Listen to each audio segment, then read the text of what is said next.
찬송가 521장입니다. 찬송가 521장입니다.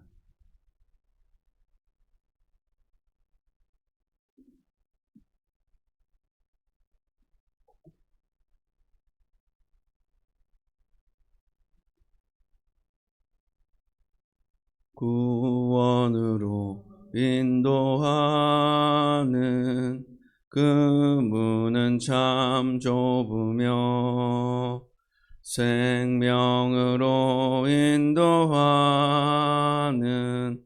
그 길은 참 험하니 우리 몸에 지워있는 그 더러운 죄짐을 하나 없이 벗어놓고 힘써서 들어갑시다. 구원으로 인도하는 그 좁은 문 들어가 영생으로 인도하는 그 생명길 갑시다. 이 세상에 많은 사람 큰 문으로 들어가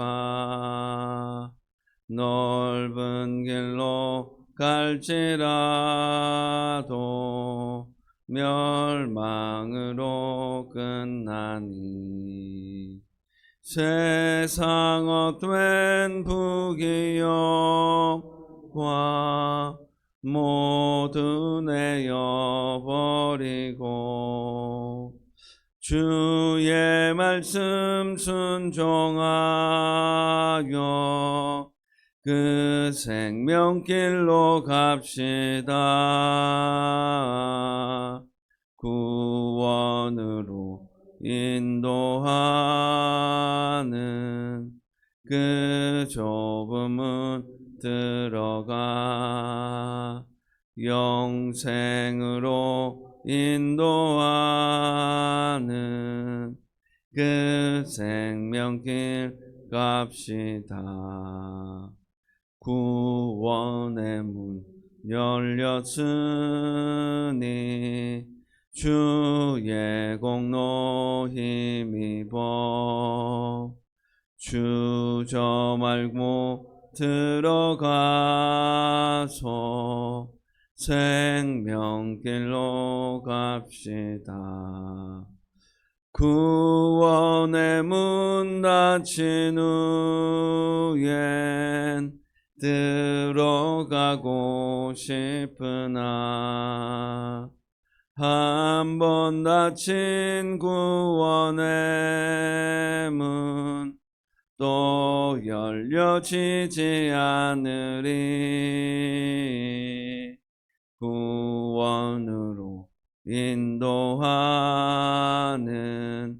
그 좁은 문 들어가 영생으로 인도하는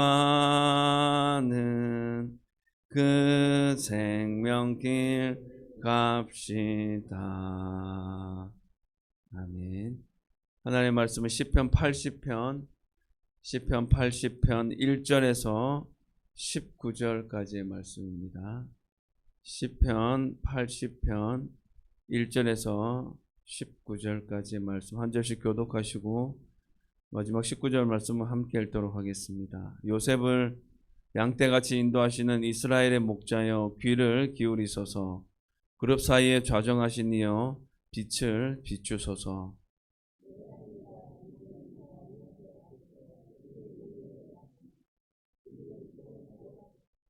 하나님이여 우리를 돌이키시고 주의 얼굴빛을 비추사 우리가 구원을 얻게 하소서.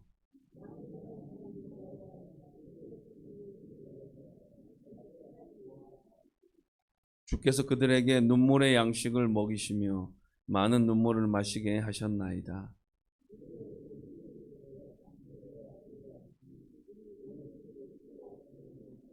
만군의 하나님이여 우리를 회복하여 주시고 주의 얼굴의 광채를 비추사 우리가 구원을 얻게 하소서.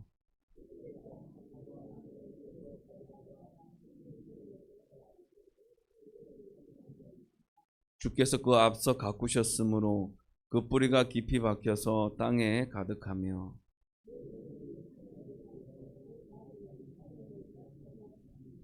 그 가지가 바닥까지 뻗고 넝쿨이 강까지 미쳤거늘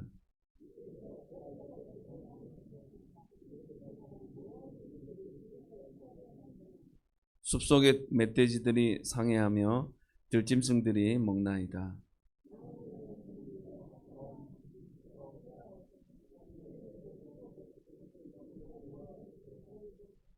주의 오른손으로 심으신 줄기요 주를 위하여 힘있게 하신 가지니이다.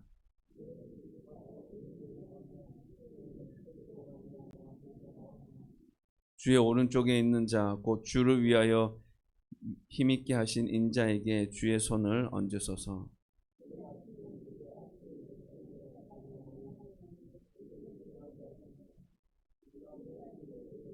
함께 읽겠습니다. 만군의 하나님 여호와여 우리를 돌이켜 주시고 주의 얼굴의 광채를 우리에게 비추소서. 우리가 구원을 얻으리이다. 아멘. 오늘 우리가 함께 살펴볼 시편 80편은 앞선 시편 79편과 마찬가지로 공동체의 하나님을 향한 탄원의 그런 간절한 기도의 마음을 또 그들의 믿음 가운데에서 주님의 은혜를 베풀어 주실 것에 대한 내용을 담고 있는 시 가운데 하나라고 할 수가 있겠습니다. 이스라엘이 아수르에게 멸망당한 그 역사를 떠올리게 하는 그런 내용을 다루고 있기도 합니다. 그래서 이 역사적인 상황 가운데에서 고난을 당할 수밖에 없었고 그래서 주님이 말씀으로 하나님의 은혜로 구원을 베풀어 주시어서 빛으로 환하게 이스라엘 백성들을 비추어 주시어서 주님께서 당신이 가지고 계시는 그런 전적인 은혜인 구원에 대한 확신을 더 분명히 가져가는 그런 믿음의 자리가 있게 하여 주십시오라는 마음을 담은 시라고 할 수가 있겠습니다. 1절에서 3절까지의 말씀 함께 읽도록 하겠습니다. 요셉을 양떼같이 인도하시는 이스라엘의 목자여 귀를 기울이소서. 그룹 사이에 좌정하신 이여 빛을 비추소서. 에브라임과 베냐민과 므낫세 앞에서 주의 능력을 나타내사 우리를 구원하러 오소서. 하나님이여 우리를 돌이키시고 주의 얼굴빛을 비추사 우리가 구원을 얻게 하소서. 아멘. 1절에서 시인은 하나님을 세밀하게 나누면 세 가지 그런 칭호를 부르는 것을 볼 수 있습니다. 첫 번째는 양을 치시는 분으로, 두 번째는 인도하시는 분으로, 세 번째는 그룹 사이에 자정하신 분으로 그렇게 하나님을 부르고 고백하고 있습니다. 이 세 가지로 나누었지만 사실은 두 가지로 구분해 볼 수도 있겠습니다. 양떼같이 인도하시는 이스라엘의 목자가 되신 분으로 그리고 그룹 사이에 자정하신 그런 분으로 그렇게 구분할 수도 있겠습니다. 이스라엘의 목자 되시어서 인도하시는 분은 광야에서 이스라엘 백성들을 탁월하게 이끄신 하나님에 대한 감사와 그분의 탁월하심에 대해서 고백하는 표현이다라면 그룹 사이에 자정하신 이 분은 이스라엘의 유일한 왕이 되신 그런 권세를 가지신 그런 능력을 가지신 하나님에 대한 고백이다라고 할 수가 있겠습니다. 그렇게 하나님을 공동체를 이끌어가는 왕으로 그리고 이끄신 분으로 고백하는 그 이유가 있습니다. 그것은 다른 어떤 것 필요 없습니다. 소용없습니다. 오직 하나님만이 인도하시고 하나님이 왕 되심으로 저희들을 선히 인도하여 주십시오라는 모든 주도권을 주님 앞에 내어 맡기는 믿음의 고백을 하고 있는 것을 볼 수 있습니다. 문제가 있던 또 그렇지 않건 어떠한 순간에도 한결같이 변함없이 당신의 백성들을 기억하고 옳은 길로 인도하는 하나님의 강력한 은혜의 손길이 지속적으로 당신의 백성들에게 나타나게 될 것을 나타나게 하여 주실 것들에 대한 그런 소망을 담고 있는 표현이라고 할 수 있습니다. 2절에 보면 에브라임과 베냐민과 므낫세 세 지파에 대한 언급이 되어지고 있습니다. 이 세 지파는 라헬의 후손입니다.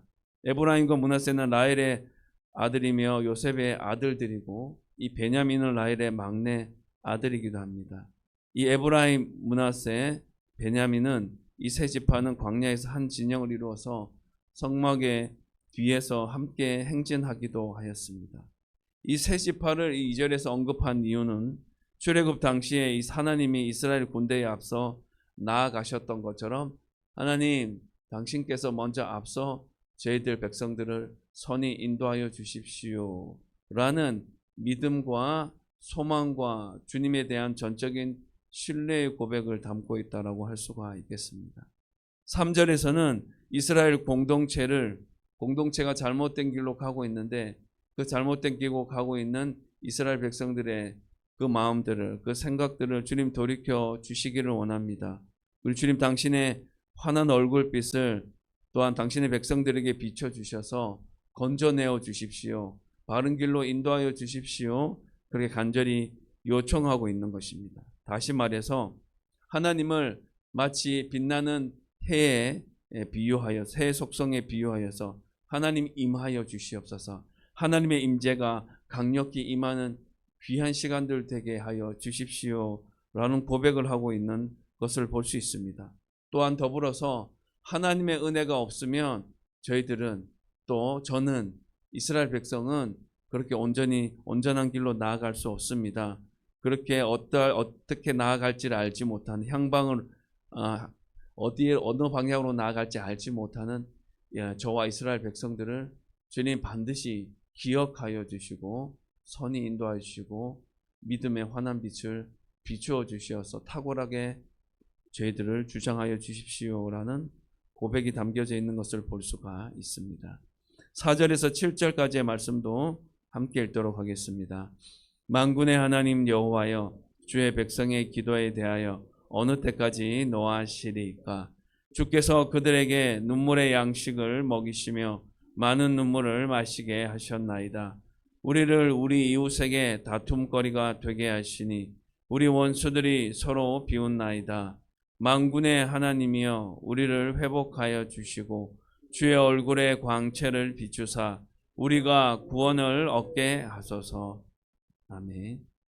시인은 이제 하나님이 이스라엘에게 쏟으신 그 분노, 진노에 대해 애통한 마음을 가지며 그렇게 공유를 베풀어 주실 것을 구하는 그런 고백을 하고 있습니다.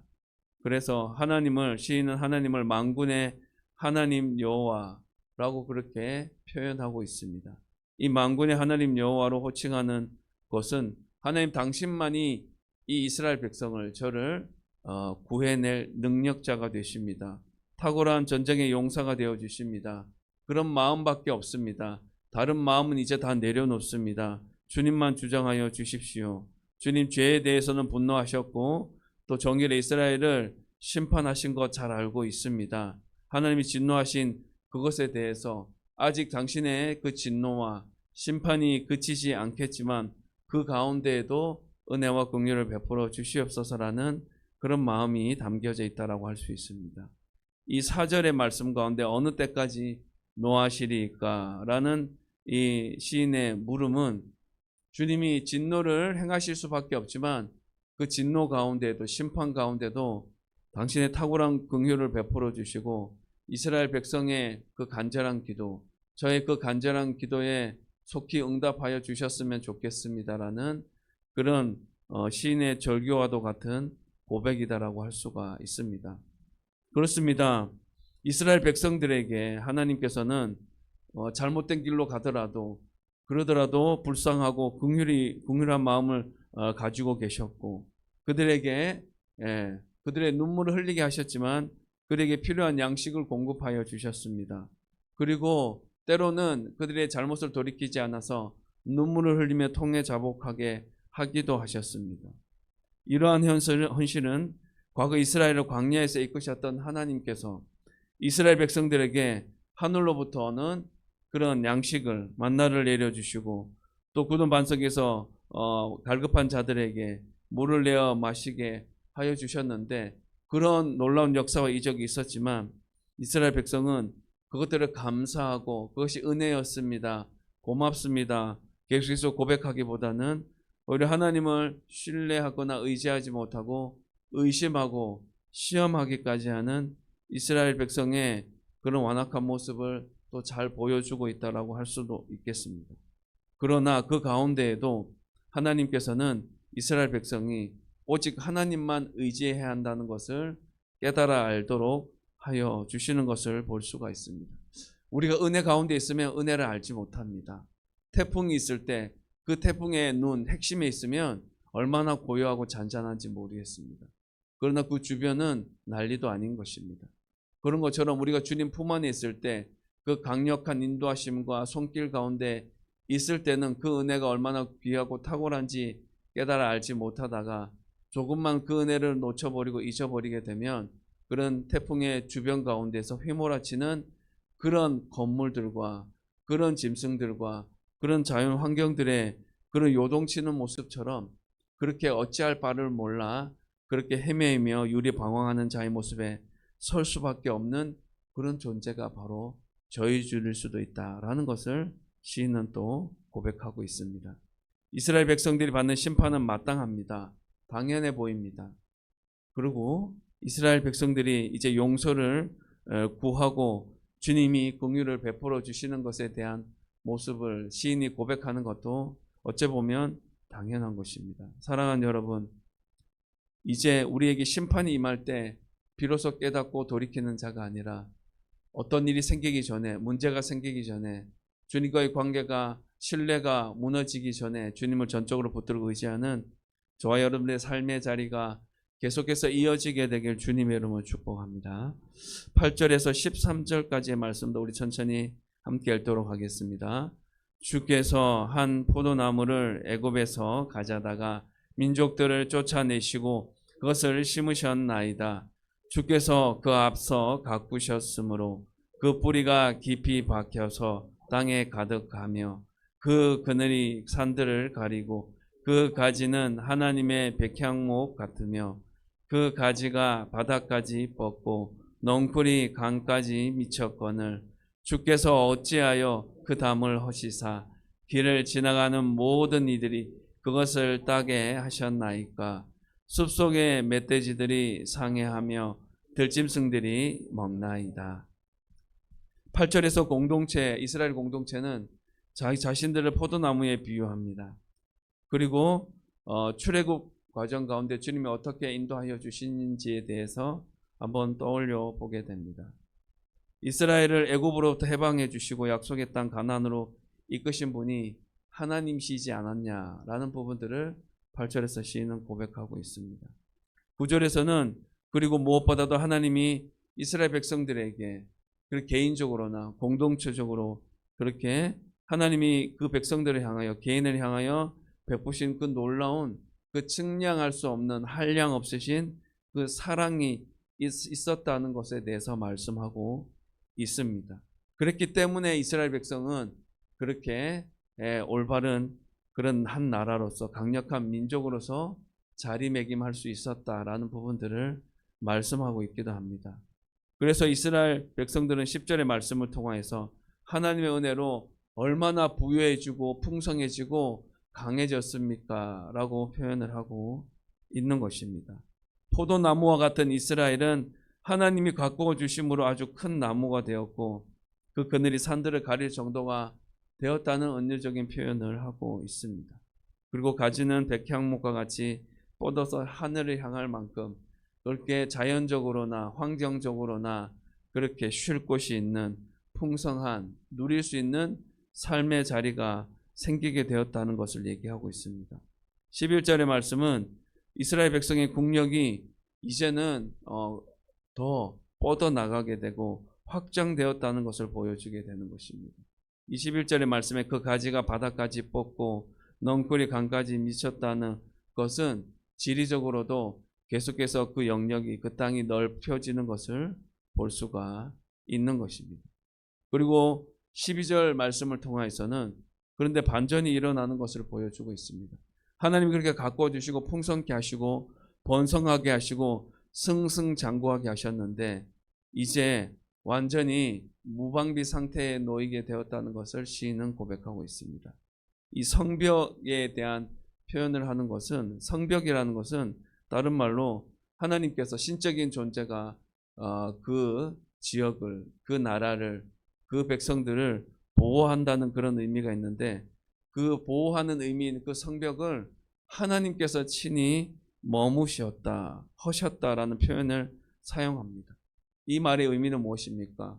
이제까지 지켜보아신 하나님이 그 이스라엘 백성들의 불의함과 그 불순종, 회개하지 않음 때문에 보호하지 않으시고 이제는 그들을 심판하고 진노의 칼을 들겠다라는 그런 의미입니다.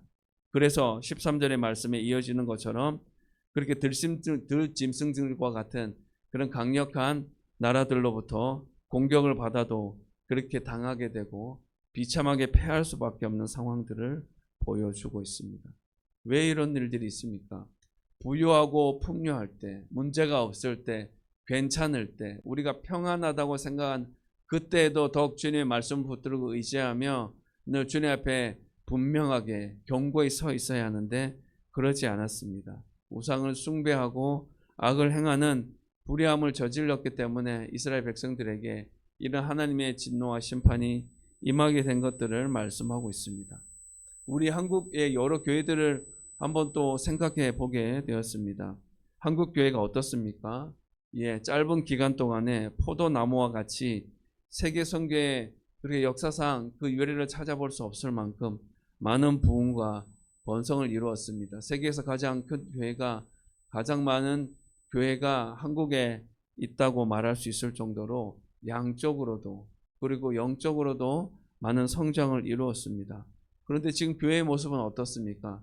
계속 세상으로부터 공격을 받고 그 교회의 역할을 하지 못하고 개인적으로나 교회 공동체적으로나 그 힘과 선한 영향을 끼치지 못하며 살아가는 것을 볼 때가 참 많이 있습니다. 이것이 우리에게 의미하는 것이 무엇입니까?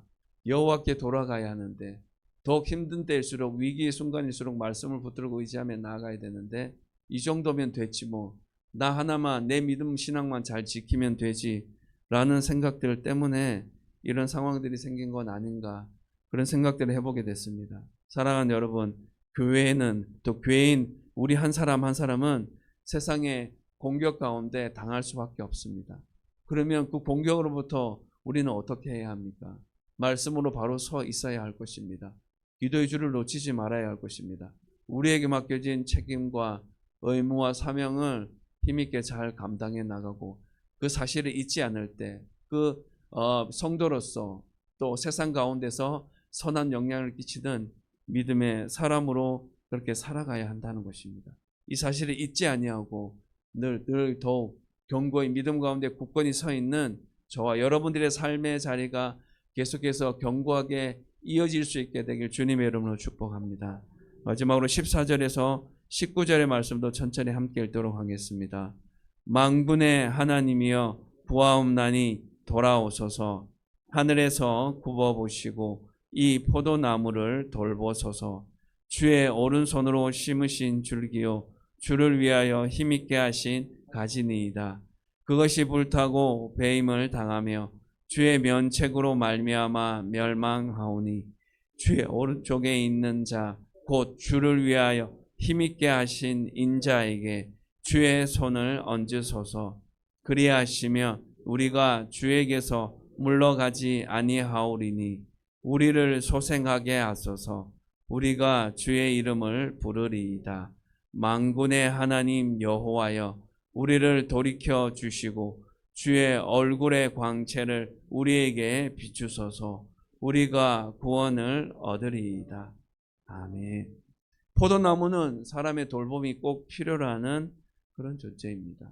그래서 시인은 하나님의 오른손으로 심으시고 힘있게 하신 그 포도나무인 이스라엘 백성들의 그 줄기와 가지를 다시 한번 더 돌봐 주십시오.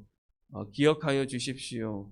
다시 자라날 수 있도록 회복할 수 있도록 하여 주십시오라고 간절히 청하고 있는 것을 볼 수 있습니다.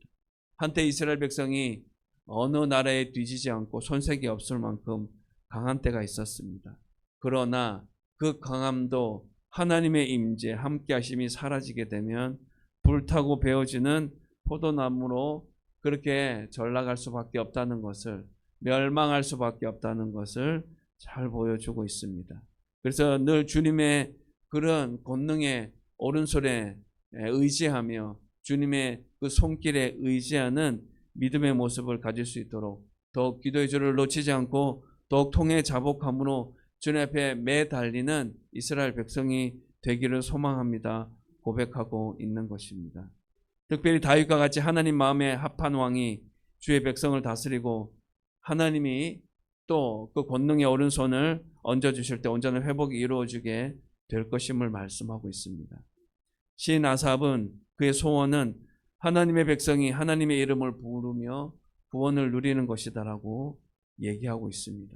오늘 본문 가운데 핵심이 될 수 있는 부분들이 바로 19절의 말씀인데요. 만군의 하나님 여호와여 우리를 돌이켜 주시고 주의 얼굴의 광채를 우리에게 비추소서 우리가 구원을 얻으리이다. 네. 권능의 손길을 붙들고 의지하며 주님 앞에 다시금 우리의 믿음을 돌이키며 주님을 바라보고 여호와께 돌아가는 믿음의 삶을 가지게 될 때 주님의 얼굴, 분이엘의 삶은 반드시 우리의 삶의 자리 가운데 이어지게 될 뿐만 아니라 그 우리를 주목하시고 우리를 놓치지 않으시고 붙드시는 하나님의 손길은 우리를 조명하여 주시고 우리에게 구원에 대한 분명한 확신을 가지고 살아가게 하여 주실 것이다라는 시인의 고백을 우리는 기억할 필요가 있습니다. 사랑하는 성도 여러분, 아무리 교회의 역사가 깊고 많은 사람이 모이고 재정이 넉넉하다 하더라도 하나님의 인도하심, 하나님의 보호하심, 하나님의 임재가 없다라고 한다면 그 교회는 무너질 수밖에 없는 것입니다. 교회인 개인도 그렇게 무너질 수밖에 없는 것입니다. 그래서 우리가 기억해야 하는 것은 은혜 아니면 살아갈 수 없는 연약한 존재들이 저희들입니다. 어떠한 상황이 있더라도 어떠한 문제가 있다 하더라도 주님 불의한 자의 모습에 서지 않게 하시고 내가 주님을 벗어났다라면 주님을 잠시 떠나 있다라면 주님 앞을 등을 돌리고 있다라면 다시 그 등지고 있는 등을 되돌이켜서 주님을 바라보고 주님을 붙들고 의지하며 나아가는 자 되게 하여 주십시오. 그래야 해서 하나님의 그 선하신 손길이 우리를 인도하여 주시는 그 손길이 멈추지 않고 계속해서 이어지는 놀라운 역사와 은혜와 복을 덧입혀 주십시오. 라는 고백으로 주님 앞에 한 걸음 한 걸음 믿음의 발걸음을 힘차게 내딛으며 주님과 더욱 동행하는 삶의 자리가 있기를 주님의 이름으로 축복합니다.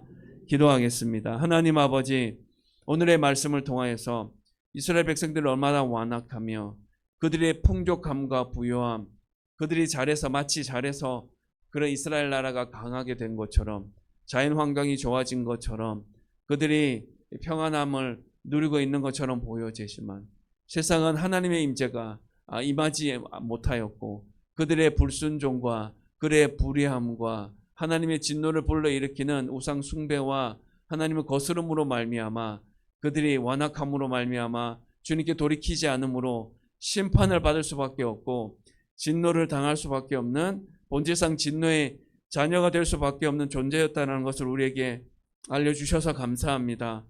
아버지 하나님, 이스라엘 백성의 이 완악함을 통하여 우리의 연약함, 우리의 은밀한 범죄함을 주님 앞에 온전히 내어 맡기기 원합니다. 어두움에 밝은 빛을 비추어 주시는 주님의 선하신 손길, 그 임재의 손길을 우리가 늘 외면하지 않게 하여 주시고 늘 아버지 안의 죄에 대해서는 아버지 안에 철저히 정리하는, 회개하는, 통해 자복하는 모습이 있게 하여 주시고 불의한 것은 절대 타협하지 아니하며 늘 아버지 교회된 공동체의 모습 가운데 또 교회를 구성하는 한 사람 교회의 모습을 이루어가며 믿음의 삶을 살아가는 가운데 주님 벗어나지 않고 이탈하지 아니하고 늘 주님만 바라보며 말씀 가운데 기도의 줄을 붙들고 주님과 동행하는 삶의 자리가 이어지게 하여 주시옵소서라고 고백하며 나아가는 삶의 자리가 있게 하여 주십시오. 주님, 무엇보다도 우리의 삶의 자리 가운데 말씀이 우리를 전적으로 이끌어갈 수 있기를 원합니다. 성경 153 올라운동을 통하여서 또 아버지와 그 말씀을 통하여서 우리의 가정이 또 우리의 개인이 우리의 아버지의 목장이 우리의 아버지의 기관들이 그렇게 살아날 수 있기를 원합니다. 오직 말씀으로만, 이런 아버지 하나님 영적인 원리로만 우리가 분명히 뿌리를 내릴 수 있고 견고히 세워질 수 있사오니 아버지 하나님 모이기를 더욱 힘쓰게 하여 주시고 받은 바 은혜를 나누게 하시고 나누는 것으로 내가 간직하고 소유하는 것으로 그치지 않게 해주시고 그 은혜를 성도들과 나누고 또 세상 가운데 우리의 아버지의 발길과 눈길을 돌려 그 사랑과 은혜, 우리의 아버지 받은 바 은혜들을 함께 나누고 확장시켜 나가는 그 대상들을 향한 주님의 마음을 더 아버지 하나님 삶의 자리 가운데 실천하며 살아갈 수 있는 은혜와 복도 허락하여 주시옵소서. 주님, 이 시간 또 기도합니다. 육신적인 연약함으로 아버지 병원에서, 가정에서, 요양시설에서 아버지의 회복의 손길을 기다리며 주님의 치유의 손길을 간절히 소망하는 여러 연약한 종들이 있습니다. 저들을 기억하여 주시고 저들이 회복 가운데 저들이 치료되어지는 과정 가운데 아버지 하나님 또 마음의 상처와 아픔으로 힘든 어려운 상황들을 겪고 있는 그 모든 심령들 가운데 여호와라파 치료하시고 치유하시며 전인적으로 회복시켜 주시는 주님의 강력하고 탁월한 은혜의 손길이 충만히 임하게 하여 주십시오. 아버지, 이 시간도 아버지 하루의 첫 시간을 주님 앞에 내어 맡기며 헌신하고 결단하는 마음으로 마치 아버지 하나님 영적인 11조를 드리는 그 마음을 가지고 하루에 아버지 하나님 결단하는 시작하는 그 시간들 가운데 온전히 주님 앞에 그 뜻을 물으며 인도하심을 사모하며 기도의 제목을 붙들고 주의 전에 나온 주의 신실한 종들의 아버지의 그 마음들을 기억하여 주시고 저들이 붙들고 기도하고 간구하는 기도 제목들을 기억하여 주시고 아버지 하나님 주님 그 저들의 부르짖음에 응답하여 주시고 역사하는 귀한 이 새벽의 시간들 되게 하여 주십시오. 이 시간 가운데 함께 하시는 주님의 이름만 찬양하오니 주님 홀로 영광 받아 주시옵소서. 예수님의 이름으로 기도합니다. 아멘. 하늘에 계신 우리 아버지, 아버지의 이름을 거룩하게 하시며 아버지의 나라가 오게 하시며 아버지의 뜻이 하늘에서와 같이 땅에서도 이루어지게 하소서. 오늘 우리에게 일용할 양식을 주시고 우리가 우리에게 잘못한 사람 용서하여 준 것 같이 우리 죄를 용서하여 주시고 우리를 시험에 빠지지 않게 하시고 악에서 구하소서. 나라와 권능과 영광이 영원히 아버지의 것입니다. 아멘.